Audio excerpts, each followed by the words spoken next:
നായർ. ഞങ്ങൾ താമസിക്കുന്നത് തൈക്കാട് ജഗതി. ഞാൻ എൻ്റെ മകന് വേണ്ടിയിട്ട് കൊറോണയ്ക്ക് തൊട്ട് മുമ്പായിട്ട് ഒരു വീട് പാല് കാച്ചി ഞങ്ങൾ താമസമായിരുന്നു ഞങ്ങളുടെ ഈ ജഗതി സ്ഥലത്ത് തന്നെ. ഈ ടെറസിൻ്റെ മേളിൽ 2 ടാങ്ക് വാട്ടർ ടാങ്ക് വെച്ചു. ധാരാളം വെയിലടിച്ചിട്ട് ടാങ്ക് ഒരുമാതിരി വല്ലാണ്ടായി. അപ്പം ഞാൻ ഇതിനൊരു സൊല്യൂഷൻ എന്താണെന്ന് ചിന്തിച്ചുകൊണ്ട് ഇങ്ങനെ ഇരിക്കുമ്പോൾ യൂട്യൂബിൽ ഈ റൂഫിംഗ് ചെയ്യുന്നവരെ ഞാൻ സെർച്ച് ചെയ്ത് നോക്കിയപ്പോൾ പല പേരുകൾ കണ്ടതിൽ SS റൂഫിംഗ് എന്ന് വെച്ച് കണ്ടു. അപ്പം ഞാൻ ഉടനെ അതിൽ നിന്ന് നമ്പർ എടുത്തിട്ട് മിസ്റ്റർ പ്രദീപിനെ വിളിച്ചു. അപ്പോൾ വന്നിട്ട് പുള്ളി മേളിലുള്ള റൂഫിങ്ങിൻ്റെ അളവൊക്കെ എടുത്ത് ഒരു കൊട്ടേഷൻ മാതിരിയൊക്കെ തന്നു.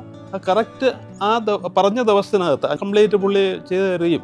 റൂഫിംഗ് ചെയ്തപ്പോഴാണ് അതിൻ്റെ ഉപയോഗം എനിക്ക് മനസ്സിലായത്. വാട്ടർ ടാങ്ക് മാത്രമല്ല, അത് ഇങ്ങനെ കൂരയുടെ മോഡലിൽ ഇങ്ങനെ എല്ലാ സൈഡും ചരിഞ്ഞിരിക്കണമുണ്ട്. ചൂടിന് നല്ല ആശ്വാസമുണ്ട്. വളരെ ചൂട് കുറവാണ്. അകത്ത് നമുക്ക് ഈ അയ കെട്ടിയിട്ട് തുണി ഉണക്കാനും മറ്റു കാര്യങ്ങൾക്കും എല്ലാം വളരെ കംഫർട്ടബിളായിട്ട് എനിക്ക് തോന്നി.